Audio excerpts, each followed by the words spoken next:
Okay, welcome everyone to our latest installment of the New Power Talks series. So great to have you here. Thank you again for taking the time to join us, especially a noon lunch hour. I'll note that this is being recorded, so while we wait for the final round of friends to join us, I want to take this opportunity to introduce myself and New Power Labs. If you're not familiar with us as an organization, we're a not-for-profit that supports a diverse network of capital deployers to move capital and shift power to traditionally underfunded and underinvested groups. We do that through research, practice partnerships, and we look at this issue through a diversity and a multitude of diversity lenses. Our partners represent the full spectrum of capital deployers, ranging from philanthropy to impact investing to venture capital and traditional finance.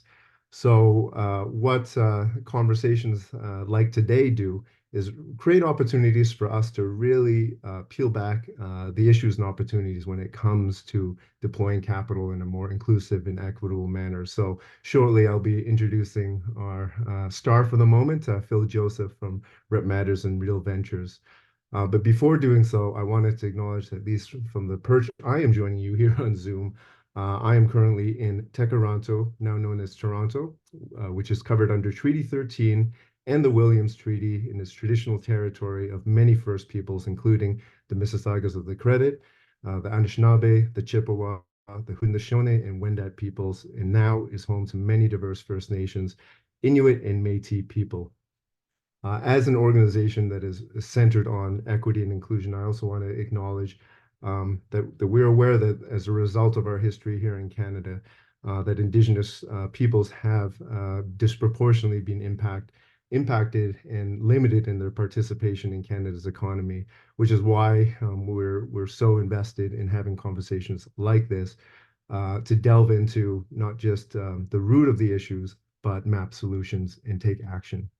I also want to acknowledge, thanks to 2024 and the leap year, we're technically still at the tail end of 2024's Black History Month. I hope you, like I, have been enjoying the multitude of talks and experiences that have celebrated the contributions and legacy of Black people on various aspects of society, from culture, arts to today we're going to be focusing on economic contribution.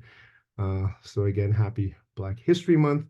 And with that, want to transition to a couple of housekeeping notes. So as you may notice, we are in Zoom.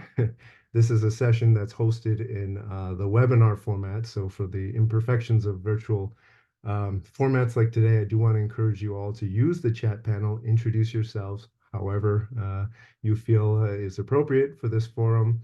I'm noting that the session will be recorded and will be shared back online through our channels post. For those with accessibility or language needs, I'm noting that at the bottom of your control panel in Zoom, there are a couple of icons I wanted to highlight. One is to turn on your closed caption, which is the CC button kind of to the right portion of your screen, or should be, as well as language options. Another important button to look at is the Q&A. So we will be opening kind of a fluid Q&A in the sense that we welcome questions at any point during the discussion. And between Phil, myself, and Han, who is my colleague at New Power Labs here, will be in the background helping to ensure that we tackle as many of the questions that come up amongst the audience. Um, with that, I think we're just about ready, but I first wanted to, and it's kind of a tradition here to get you all somewhat participating. So we're going to use the power of polls inside Zoom, and just going to kick off a simple question to get us kind of thinking on our feet a bit. So the question and poll that should pop up on your screen shortly, if not already, speaks to whether you are aware of how much of your portfolio, or if you're not, let's say a venture fund, products or services are supporting Black entrepreneurs and founders. And a simple yes, no, just to kind of get our heads in the game in this conversation.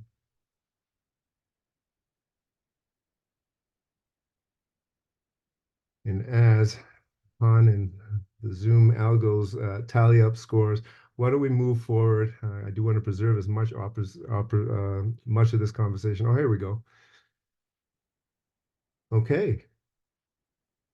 Thank you all for contributing. And, this speaks to, I think, a theme that we'll touch on. If you follow, and I do encourage you all to follow us online for a few reasons. One, I wanted to point you to an insight series we call Equity Shots. So the last one that was circulated recently spoke to some kind of data points that we've observed specific to investment and support for Black entrepreneurs. And just as your comments in the poll have highlighted, right? There's some bridges that need to be crossed.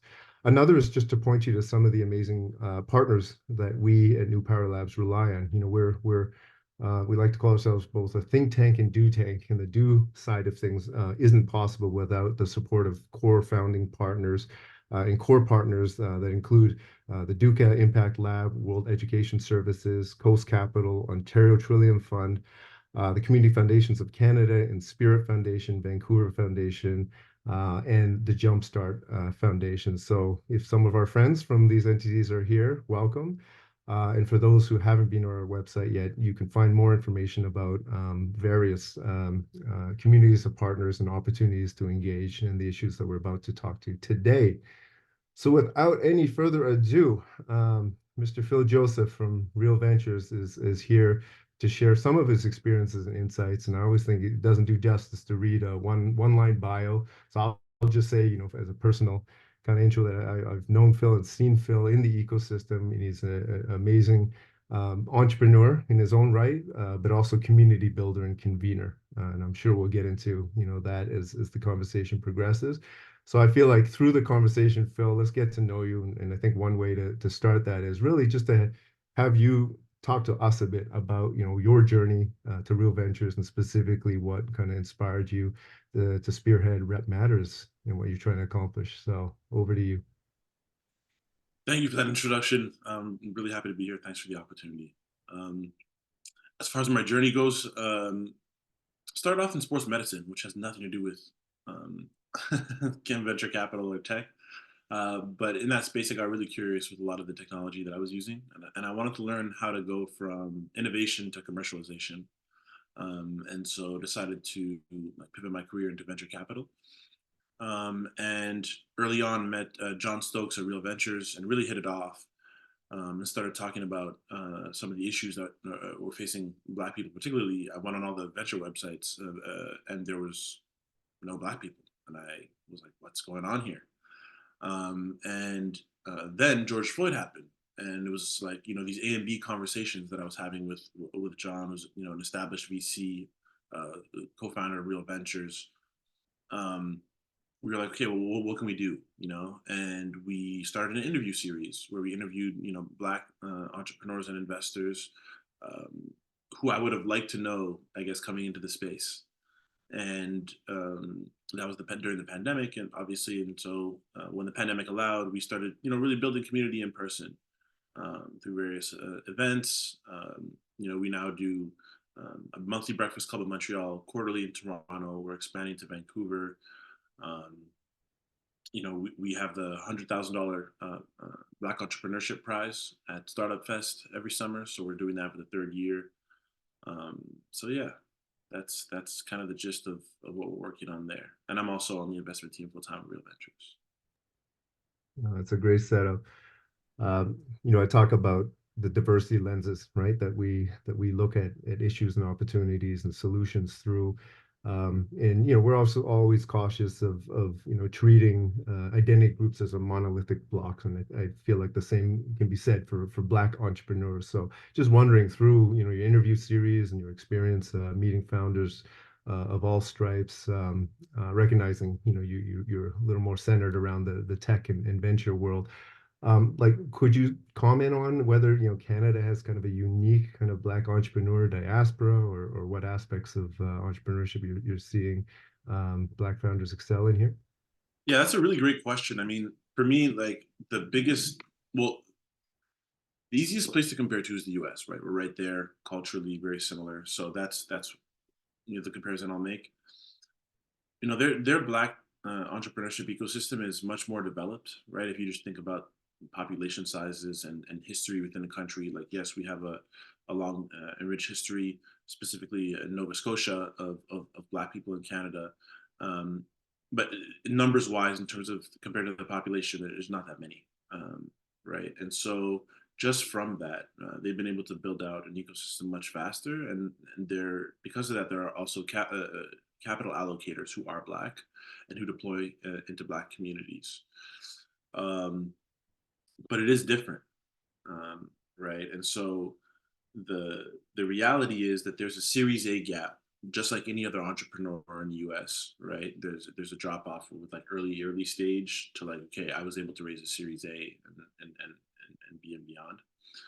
What I'm seeing in Canada with Black entrepreneurs is like a pre-seed gap, right?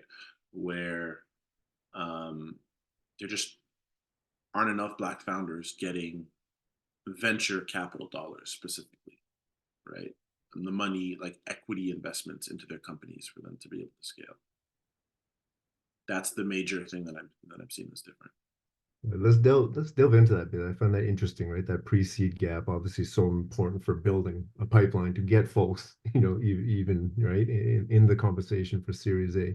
And Yeah. please, as I'm acknowledging that, we have probably participants that span various communities and industries. Phil, let's be conscious if we're using any sort of technical lingo to unpack that as well. So, Oh yeah, yeah, yeah, for sure. this, let's maybe talk a bit about and right down to dollars and kind of deal sizes to just give the audience a little more context as to what we're speaking to here. Yeah. So really, when we're talking about uh, companies that are like scalable and can take on venture dollars, right? That's someone like a real ventures comes in and says, "Hey, we're going to buy this percentage of your company for this amount of dollars." And it's not a loan. It's really equity. It's for part of shares in the company. And so that is the primary way that big tech companies get financed. And so like, yeah, everything I say is like through this like sort of like scalable tech entrepreneurship lens. Um, but yeah, there's also more lifestyle businesses, whether it's restaurants, like clothing brands, whatever the case may be. That's more of a, like a SM, a small medium sized business that is different. Probably not probably they require different types of funding than the current venture dollars. Thank you for making that distinction. I think that is important, right? Thinking about scalability in the usual 3, 5, 10x, whatever it is, right? Return of venture does kind of point us towards a different kind of venture and potentially founder. But I want to delve in. So you referenced the U.S. market. I'm not sure how familiar you are with Europe or other jurisdictions. Even just kind of what I'm hearing, right, within the community, and here's an opportunity.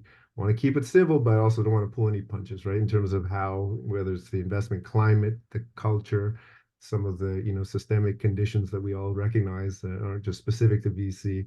I'd like to get your perspective of the experience of Black entrepreneurs and get a little more granular in terms of what you're observing or how you're observing the climate in Canada, and whether you're seeing good things in other jurisdictions that we might be able to learn from. Yeah, I have to say that I haven't been in contact with that many founders in outside of North America, Mm. and so I don't know that I have any perspectives there. I will say that if you just look at just sort of like reporting in general around venture capital dollars, it's stark, right? Like there's not much funding to Black founders. When I say not much, I mean less than 1%. Mhm. And most of that data is coming from the U.S., but there's also very weird data from Africa about how many venture dollars are not going to Black founders. They're going to like, I guess, sort of temporary immigrants from Western countries who go to Africa to build companies, get investment dollars, and build in Africa. That's a whole other issue. But yeah, so in North America, generally less than 1%. We don't have the actual data for Canada because we don't collect it, which is a huge problem. But yeah. Yeah, Han, I just noticed in the chat window there amplified a stat that we had highlighted in our last kind of kind of data article and series that actually showed a drop. And again, the base is so low. I think there's a couple narratives here. One, still a very low base in terms of just representation, and two, this is one data point, but the direction isn't encouraging. And I think you called out in this, I'll take for members of my team that may be on the call, right? Is that internal challenge of disaggregating data, finding Canadian specific data. So this is something that I think just needs work. But broadly, I feel like there's general acknowledgement that directionally, right, we see where the patterns are.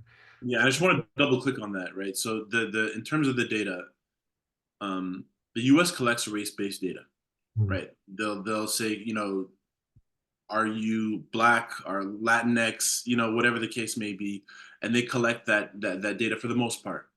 Um, and so we're able to actually get a good idea around who's getting, what funding. We do not collect that data in Canada. It was a huge problem in the healthcare system during COVID. It presents problems in other places as well, but specifically mm. for funding, we don't really know how many um, black entrepreneurs are getting venture dollars. So it's a huge problem. Duly noted, and something that we'll continue to work together on, I hope. So I've watched some of your series, and it's just amazing hearing the stories from founders. I'm wondering for this audience, if you could kind of call to mind some of the themes that you hear, right? When you sit founders down to talk about their successes, but also their journeys and challenges. Are there any kind of reoccurring themes that you've encountered? Reoccurring themes. I'd say that black entrepreneurs need the exact same thing as every other entrepreneur does, which is education, network, and capital, right? They need to know where to go look for what, how to scale a team, or even before then, how to pick the right co-founders, how to scale a team, how to, really be a leader, how to raise money, etc. But the difference is that in a lot of ways, the systems that were created around the tech space weren't created with black founders in mind because they just weren't in the room to begin with, and so um, a lot of feeling of disconnect from the general ecosystem, and an eagerness um, to meet people who can help them along that journey for sure, and also meet each other. What I hadn't realized was how siloed each individual black founder is, right? We're not a monolith, and so we don't necessarily operate in the same communities and spaces. And so I was surprised at the number of black founders that didn't know each other that would connect through either through our events or just like through me personally. So that was interesting. The need for connection, right? But then the need for capital was like by far number one, right? Um, like it or not, people view investing in black entrepreneurs as risky, right? As individuals, there's a great study out of Stanford on this about investors and who they invest in, and essentially, as investors, we invest in people who make us feel safe because that sense of safety translates into a decreased sense of risk, right? And who makes us feel safe? People who look, talk, dress, and think like us. And so black founders are just kind of being left out of that because there aren't that many black check writers. There's more and more now today in Canada, um, but especially when I joined the space, 3 years ago, there were very few. Yeah, no, that's a great point. And no simple answers. So obviously, groups like us and others are really trying to find that data around leadership, right? Representation at the decision-making levels, and from everything we've delved into and see, there obviously is or I should say, obviously, there's clearly a correlation, right, between support for Black founders and more diverse leadership. Um, let me get into this because this is a potentially sensitive conversation, but I've seen it happen at ground level around given this climate and currently right still less diverse as could be or should be leadership amongst decision makers in this sector, right? This conversation around code switching, should we or should we not? Mhm. Recognizing, right, that there's layers of issues to unpack there, the importance of social capital, right, and building relationships and being in the right places and talking to and knowing the right people. Like, how have you found the founders that you interact with navigating that sometimes, delicate and in my view, kind of personal choice in terms of how, right? To access those dollars, recognizing that there are those kind of qualitative human, right, issues to consider as you're growing your venture and seeking early stage financing. Can you comment on that, or does that trigger any Yeah, no, I conversations mean, you've had with you? my idea around code switching is I don't do it. Um, when I changed careers, I just committed to like being myself and showing up as myself. And what happens when you do that is you attract the people who appreciate that authenticity, and you repel people who aren't aligned with you anyways, kind of thing. And sure, there's definitely some privilege in saying that, in that some people might not be able, don't feel like they're able to do that in order to navigate the space that they're in. I'm just saying that that's how I navigated the space personally, and that's the space that I create for the founders, that we create for the founders at Real Ventures and Rep Matters, right? And so the idea is we create spaces where founders can be themselves, right? And we invite the rest of the ecosystem into those spaces. So it's not on someone else's terms. Mm. It's, you know, on on the Black founders' terms, and they feel like they can speak authentically. So I don't have as many conversations around, oh, like, I felt like I had to code switch because we're in like a specific container, and that's just not the case. It hasn't come up as much. Um, but I do know for a lot of founders, it's hard to relate to certain people, and for others, it's not, right? A lot of the founders who get funding and who are scaling, larger businesses, come from, middle to upper middle class environments as well. So it's not just a race issue. It's um, a class issue, I guess. I hate the word class, but you know what I mean. Yeah, yeah, Um, so, but because they come from the same environments that, let's say, maybe a funder comes from, they speak the same language. They might even think similarly. They might even dress similarly. And so they're not code switching. That's just who they are, and that makes it easier for them to receive funding.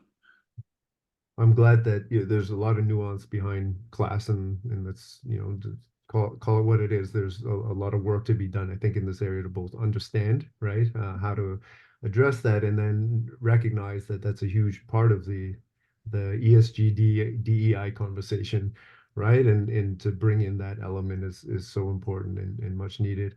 I want to unpack that a little more. I'm noting that there is a question in our Q&A screen, so I will re-amplify that. If you have questions ongoing, please use the Q&A or chat function, and we'll try to address them as they come. But just to come back to, and I really want just first off appreciate, right, your response there and your perspective on authenticity and how you navigate. Sometimes I feel it may be uncomfortable to have those conversations, but this is important to just hear from folks on the ground, right? The reality of how we need to navigate our systems. You talked earlier about that kind of pre-seed gap, right? And you touched on, for whatever reason, the trajectory of founders that are successful, generally coming from kind of the expected, right? Whether it's schooling or kind of startup communities. So is there more to be said? I'm sure there is, but from your perspective, to help us understand, like what is that nature of pre-seed funding, supports, right? Mentorship, like what are those sort of key components that you think would help broaden, right, the universe of folks that eventually get to that Series A or seed funding? Yeah, so there's a couple nuances, right? So the one is around the purpose of the funding and the type of funding, and the type of company, right? So if you're building, a business that you hope to kind of scale gradually, there's programs for that, to help you start. Grant programs, loan programs. But if you want to build like a scalable tech company and uh, don't necessarily know how to pitch that, I guess, or to how to create that story and narrative to be able to get that pre-seed funding, you're then using these great programs that we have throughout Canada, specifically in Quebec. We have so many programs, but there's a huge gap because they're preparing and enabling you to, fund a business not for like mega scale, but just to sort of fund that business in the short term. And then there's a literally an information gap between that and then, hey, I'm ready to pitch a venture capital investor, right? There's a whole like the type of business that's appealing to a venture capitalist is different than the type of business that these um, vehicles, these earlier vehicles that a lot of them are actually made for. So there's a little bit of a gap, information and like guidance gap there. Yeah. Are you speaking to kind of the ecosystem of incubators and accelerators, or are we talking kind of even before? I'm not specifically talking about incubators or accelerators because a lot of those lie in they help, prepare companies for that scale. Um, but not every founder is in an accelerator or an incubator. I definitely, recommend for them to do so, but that's not every founder's path. I'm more talking about just like, the grant programs that we have, the loan programs that we have. Um, so I'm talking about the actual funding, not the just the programming. Right. And this is where, I'll invite participants on the call that may represent different parts of the capital spectrum that can support entrepreneurs at different points in their journey. I think this is, not for us to solve in the next half hour, but to call out that there may be a unique role, right, for individuals in this room, right, to address some of this pre-seed kind of gap that Phil is speaking to. So encourage your reflections in the chat. Um, as I do, I just noticed, there have been a couple of questions come through. So, um, Phil, Before we jump to the questions, I just want to add something. There's often when people are building these sort of scalable companies, they get earlier checks from friends and family, right? So we'll have founders say, "Oh yeah, I raised 500K from my friends and family." That's simply not a reality for a lot of Black founders. Their friends and families don't just have 500K lying around to invest in their idea, right? That 90% of the time will fail, right? And so that to me, that in terms of like funding vehicles, that is the critical part. It's before the pre-seed stage, like in preparation. There has to be someone who's willing to make an equity investment, not a loan, not a grant. Those are great and needed, but someone who's willing to say, yes, I'm willing to, skin in the game, risk this with you, right? Um, that's what's lacking for Black founders the most. And that connected with the education required to and preparation required to, pitch a VC a compelling story that they can buy into and write a pre-seed check for.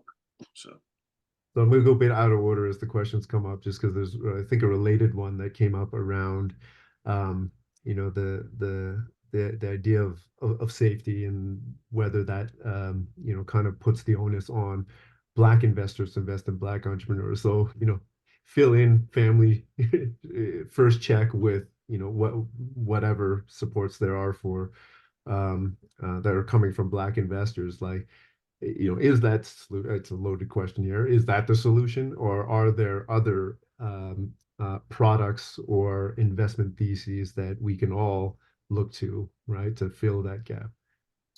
yeah, so that's a great question. around does that put the onus on black investors? Like, not every black investor wants to focus on this. Like, I choose to focus on empowering black founders, but that's not what, and they shouldn't have to, right? Everyone else gets to just walk around and do their job, right? Like, why shouldn't a black investor? So yes, 100%, I hear that, but the reality is that unless there are enough, black check writers, it's just psychology. We will invest in the things that we deem to be less risky, right? Venture capital is a super high risk, 90% failure rate, and we need to hedge our bets and be like, okay, so great team, so that makes it a little less risky. Great product that they've created, they could probably do that again. So those things we can call forward objectively as possible. It's not really objective. It's very subjective. But it's like, how do you account for the fact that you might not be hearing what the opportunity this person is presenting to you because of how it's presented? Let's say how the words they're using, what they look like, the way they're dressed, it's these things that you can't actually account for. And so one of the solutions is to get more black people in check writing capacity, 100%. And the other is like, okay, well, can we account for those things? Can we figure out for ways to decrease bias, in the investment process? Um, and I'm sure there are ways to mitigate that. Uh, I just don't know the perfect solution to that. Yeah.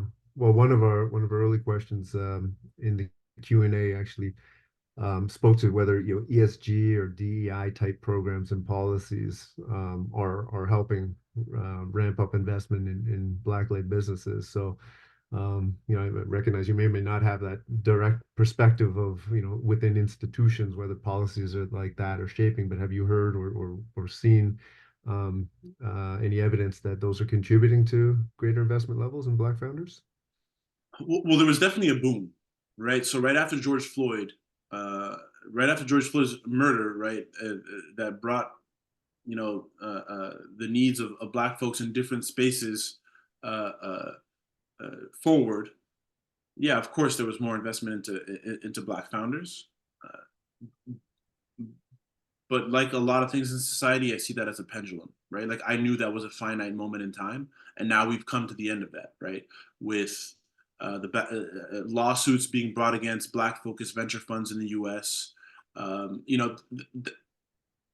We haven't had any lawsuits like that in Canada, but the sentiment is the same. There's a lot of people who don't think that stuff like that should exist. That we should be focusing on helping, underfunded groups. There are people who truly just don't believe in that. They think that the world is equitable, and that if you just work hard and pull yourself up by your bootstraps, you'll figure it out. A lot of us know that's not true, but at the end of the day, if a good chunk of society thinks that, it's gonna have impacts on policy, right? They're voting in people in. It's gonna have impacts on public policy. It's gonna have impacts on how we operate in private companies. Um, and so, to answer that question, I think there's been a swing to where it was like, yes, this is all positive, and we're gonna make things available specifically to Black entrepreneurs. And I kind of feel like that pendulum is swinging back, and hopefully it doesn't swing back too hard, but that's what I'm seeing. That's sobering kind of observation, and we're seeing some data to support, which is why it's interesting. And this, feel free to comment, folks, if you are on the inside of an institution that is drafting or has had a bit of a track record with institutionalizing within policies. This maybe kind of beyond the scope of this conversation, but understanding from everything from board composition to hiring practices to talent development supports to internal committees that look at deep dive into specific issues that impact specific communities, whether indigenous, black, or otherwise. Those things, I feel like we're relatively early in that journey in terms of having the data to see and understand the impact. So I do think, at least for our team here at New Power Labs, these are all great inquiry points. I mean, please if you're on this call and this conversation kind of resonates, like we are looking for more partners to help tease these out, right? Because I think it's, neither of us in our perch today could give a definitive answer. You would just hope, right, that intuitively, as some of those things get kind of systemized within organizations, you would see the longer tail results of that. Um, I'm just noting there's still a couple other questions that we may not have addressed. So one around the risky to invest, right? Is it more financial or social? So the way I kind of read that is, I guess, how are you seeing risk in, and I think you spoke a bit to this in terms of the not like me, but in terms of the caliber of ventures, the type of activities you're seeing, innovations, right? That you're seeing being generated. I wonder if that opens up a conversation thread around just what type of value are you seeing Black founders contribute right through their ventures, and pivoting that question a little bit, but please over to you to reflect or react if that sparks anything for you, Phil. Yeah, I mean, I've been amazed at the fact that there have been Black founders building really incredible things, I just didn't know about, right? Because they weren't front facing, or yeah, they're just hustling and doing their thing and building, right? A lot of the best founders, you don't hear about them, until they've already built their thing, right? Um, but it's a two-sided problem. Of course, there's a pipeline problem. There's no question that there are simply less Black tech founders in the larger ecosystem spaces, right? Um, and are there Black tech founders that are creating incredible things? Yes. Um, I think that if we look at sort of Black tech, Black tech as its own ecosystem, so to speak, right? It's in its infancy, right? Um, the We haven't hit a critical mass to where we have like Series A, B companies led by Black founders in Canada on a regular basis. That's not like a normal thing to see, right? Um, but in order to get there, we have to invest a lot of money into a bunch of these ideas, and the ones, just like for everyone else, the ones who survive will survive. But I feel like there's a pressure, like, okay, if we put this money into this founder, it needs to work. Into this Black founder, it's like, no, like they should be allowed to fail like everyone else. Like, right? That 90% failure rate, like why is that not allowed to be for Black founders as well, right? So why are we generally okay with pumping literally billions of dollars into like 90% failure rate markets, but just not Black tech founders? Yeah, that's Black a founders in reoccurring general. theme that we're hearing, right? In terms of the bar, right? The higher bar that whether it's Black founders or other underinvested groups feel that they need to cross in order to, access the same type of resources. And Yeah, yeah. so, And so that's, yeah, all the things that we're creating are great. There's so much happening in the ecosystem. I saw someone posting about Black Opportunity Fund and Black North doing great stuff. And we need more, and we need the larger institutions, the public institutions, to understand that, yeah, some of this is really risky, and we shouldn't all of a sudden be super risk averse, specifically when it comes to Black founders. Like where was the risk adversity, like when we did $100 million deal on a company that had imploded, like you know um, no naming names, there's been a few, right? I'm not gonna name names, but you know what I mean. It's like, But I'm in the rooms. Like I know how much money is being lost in certain companies. Like it wouldn't cost the opportunity cost. It's not any higher for with Black founders. Like the success rates would be the same. The failure rates would be the same. You know. So you kind of started in on this, and then we kind of shifted gears and talking about like how you've even been surprised, right, of some of the amazing work that's being done, and you don't discover until they break through. I feel like we didn't talk about this prior, but I don't know or forget if you were kind of involved or went to one of the Afrotech summits down south that one of our mutual colleagues was running. Uh, Yeah, I, it, I, I made it. I interviewed Aaron. Shout out. There you Shout go. out. There you go. So Aaron, and a shout out to the work that Aaron is doing. And it's escapes me. You got to remind me the new fund name. Collide Capital. Collide Capital. We could put all this in as by way of follow up. But I'm wondering if there was any takeaways from you. Now, this is again U.S. centered, but as you mentioned at the outset, a more developed, a larger, just by kind of population, whether there's any lessons to bring home, right? In terms of just reframing. And this is what I find so exciting about Collide and Aaron and other folks like that are doing this. They start with this fresh premise that there is exciting, investable, unique, right? Unabashedly, right? Yeah, Value that Black founders, right, can bring to the tech ecosystem. So I'm wondering if there's any reflections from that interview or that you. absolutely. First of all, you should go watch the interview. It's on YouTube. I'll find the link before the end and put it in. But I had a lot of fun creating that video about Afrotech, and there was definitely some insights there. One of the insights was the pipeline kind of issue that we touched on already, um, and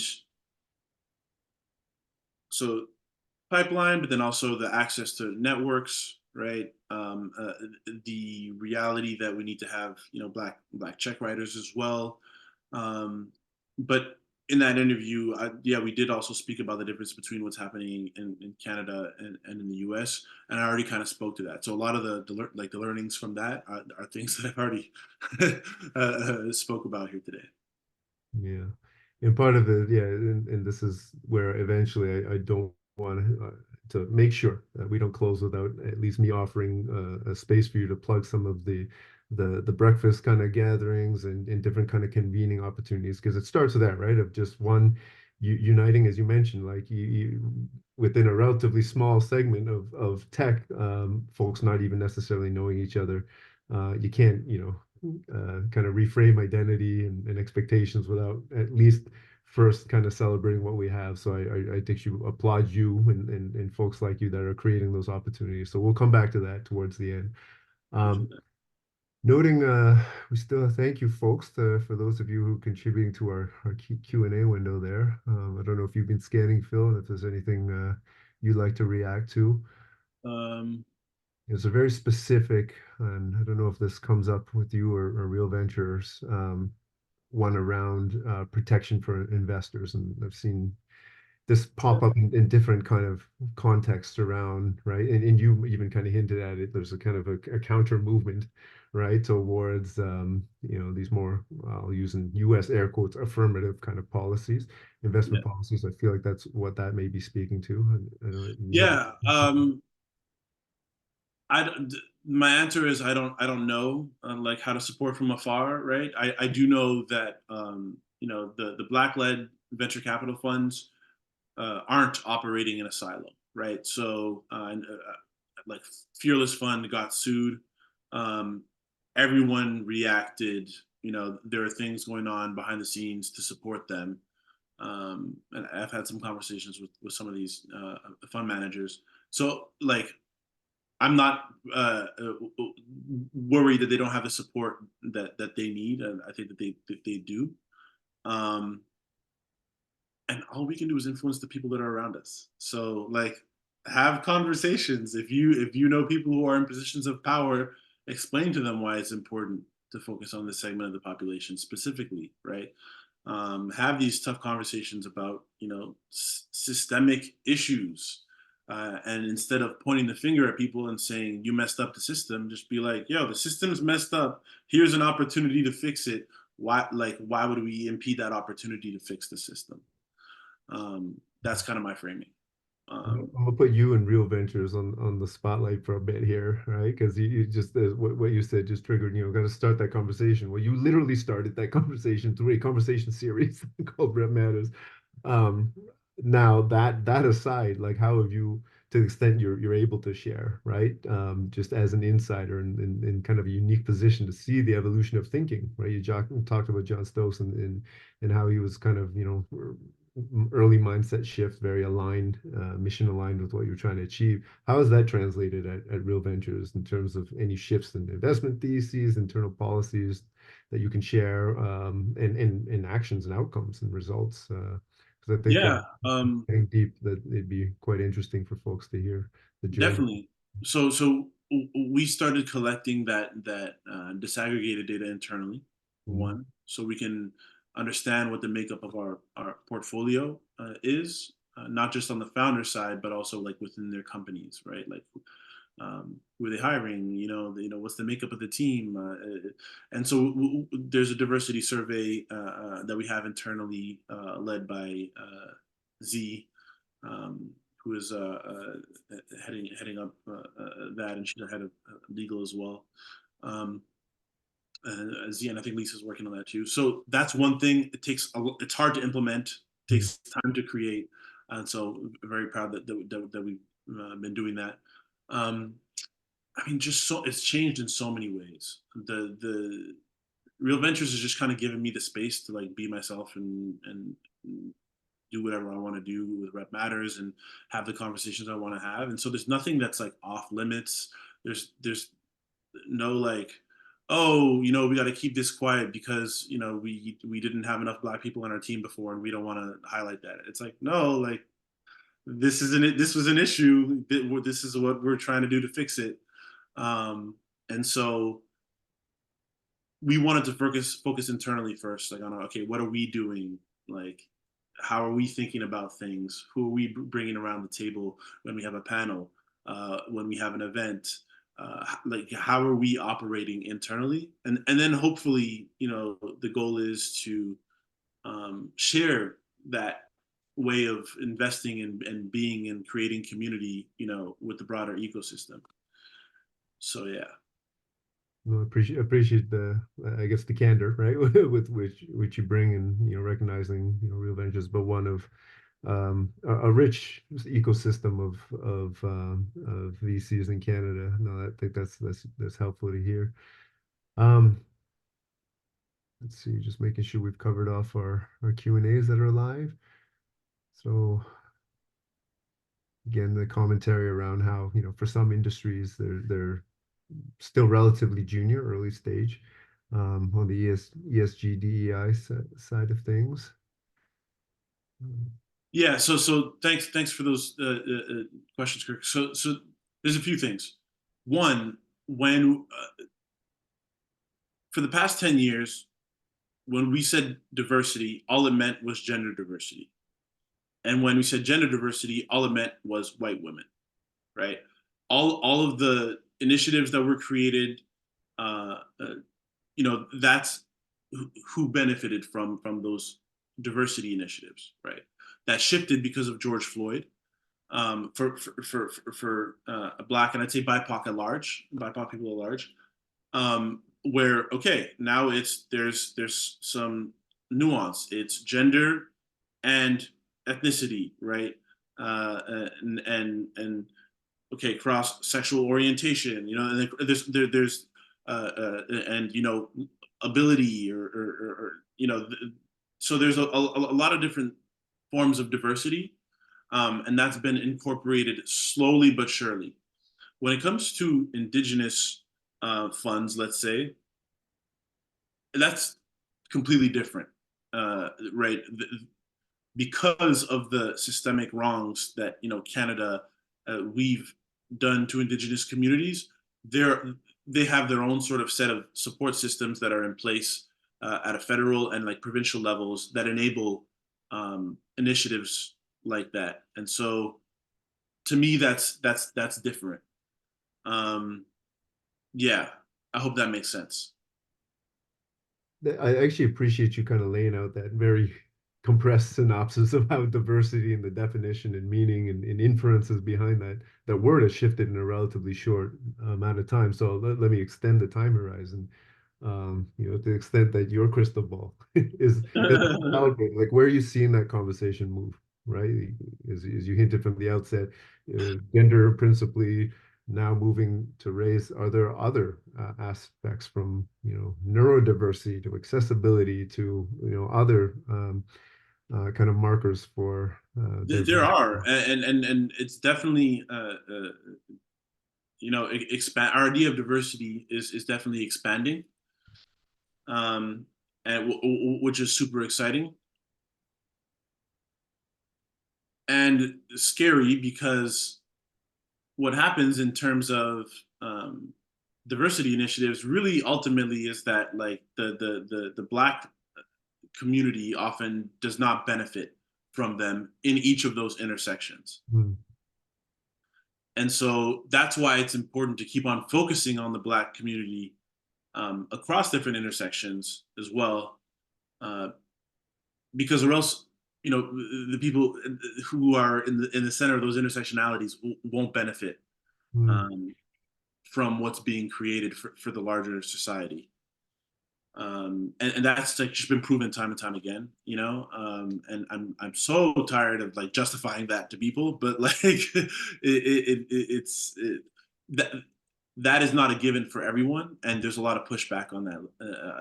I'd say, but that's genuinely just what I believe. We need to focus, and that's why Rep Matters. It's not like a BIPOC initiative. It People have asked me, "Hey, are you going to open this to maybe Latinx or Indigenous or BIPOC?" I'm like, we're gonna do what we know, which is I'm black. I can relate to black people. I can understand the issues that they face. I'm gonna focus on that, and if anything, I'll partner with organizations who are doing other great things in other communities. Um, but I want the focus to be on black founders because if I expand that focus, at some point in the time horizon, black founders will get lost. mm. Um, So on that, I know that we haven't come back to some very specific questions along this vein, I think, right? That speak to, whether you've observed any specific communities within the Black diaspora, right, that have received more or less support and reasons for why. And then there's, I think, a related comment or question around filling that gap in race-based data. You commented how the U.S. experience is a bit different. A bit of what you've been doing internally at Real Ventures, but if that also sparks any general observations or insights for industry. yeah. So wait, sorry, repeat the first part of that question. You The lost. first one is whether you've seen any patterns in specific communities within the Black entrepreneur community that have. Yeah, yeah. I mean, so of course we're not a monolith, right? And yes, specifically, I'm in Montreal, so language. Mm, Um, that's a huge, barrier to access for some people, right? If it's only in French, well, we have a whole Anglophone community and Black founders within that who might not be able to, benefit from that in the same way. And vice versa, right? So when we do things, there's a lot of black entrepreneurship things happening in Toronto, right, that are Ontario based. Can our francophone black founders access those? Yeah, in the same way that the anglophones can, right? Like, can they actually engage and receive the information and all the context properly? So there's that, but then there's also, the typical, Africa originating versus Caribbean originating, and how those communities interact or not. But that's more like at a social level. I wouldn't say that's at a systemic, like institutional, like, oh, this is just for the African diaspora. You know what I mean? Like, so yeah. as expected. This is a wonderful conversation, and time just flies. I'm looking up, and we only have a few Oh yeah. minutes. Wow. I do want to honor the opportunity for you to speak to some of the initiatives that folks on this call and beyond, right, may benefit from. Also noting that, and Han, you got to remind me when we're going to kind of prompt our feedback form, but I want to make sure we have time for both. So why don't I pivot over? I mean, too much for me to do justice in terms of reflecting, but a few themes that jump to mind around this kind of like pre-seed gap and how different players can fill that. yes, to loan and other kind of traditional financial products, but what really jumped out is that kind of equity skin in the game, right? Investment and admittedly, given their stage, nothing to do with profile of the founders, like higher risk ventures, and then the disproportionate challenge, right, that Black founders have, that really jumped out to me. Some of this, and this was kind of hinted at through the chat conversations too, around the shifting nature of diversity and the ebb and flow of attention. We hope through networks like this and the work that we're doing at New Power Labs that will continue to ensure that there's purposeful, right, action and momentum forward in looking at diversity through all the lenses and all the intersections, right, that are kind of impacting opportunity for folks across the capital spectrum. So, I heard a lot of that, and then just your usual kind of candor, authenticity, and how you show up. And this will be your bridge now to talk about the community building initiatives you might want to open up for participants, where recognizing that at least amongst the Black entrepreneur diaspora, there is a lot to be proud of and to be forcefully and openly celebrating as well. So. Um, with that, Phil, talk to us a bit about where do we go from here, right? How might we dock in post this conversation to continue it in different ways? Yeah. So on Instagram, follow us at Rep Matters _ tech. On LinkedIn, just Rep Matters, two separate words. Our website is repmatters.io. And yeah, so we have breakfast clubs in Montreal on a monthly basis, in Toronto on a quarterly basis. Vancouver is starting up soon, so stay tuned for that.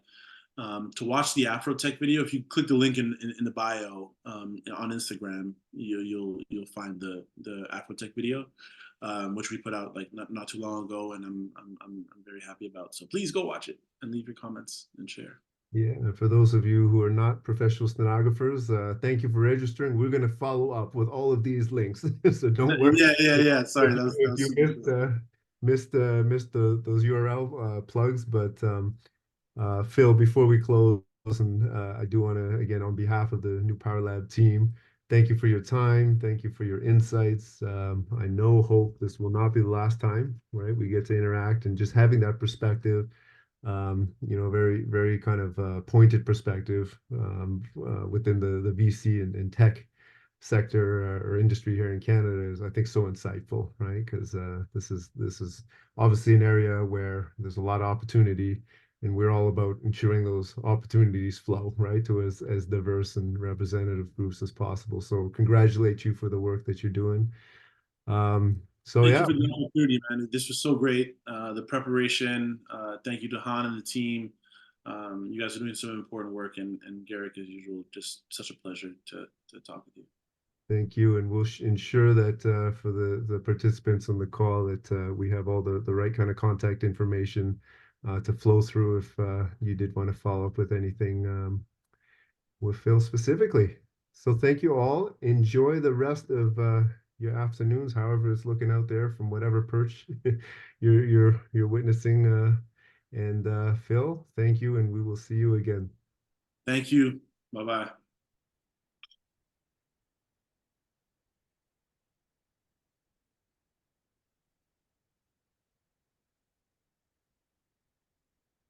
I'm just keeping it open for the people to give us some feedback. But yeah.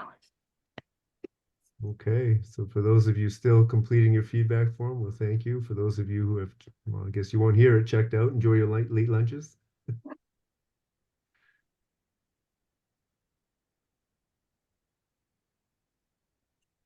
And Phil, if you wanted to hop, be our guest, and maybe what I'll do is I'll ring you offline and we can have a quick little Sounds good. debrief. How's that? Yeah. All right, thank you, Phil.